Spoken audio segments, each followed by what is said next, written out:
Россия не приглашала в Москву представителей Пандшерского фронта сопротивления. РИА Новости приводит слова Замира Кабулова.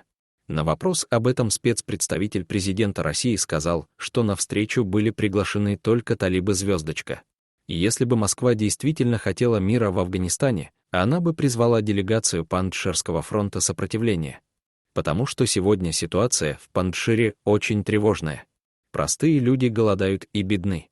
Но непонятно, что Москва хочет делать с этим ходом. Российские официальные лица также отклонили приглашение бывшего президента Хамида Карзая и Абдуллы, председателя Совета национального примирения страны. Недавно стало известно, что Абдусалом Ханафи, заместитель премьер-министра талибов, возглавит делегацию на московском саммите по Афганистану. Иномулла Самангани, член комиссии талибов по культуре, также сказал, что новые власти Кабула рассматривают московский саммит как возможность установить официальные связи с другими странами.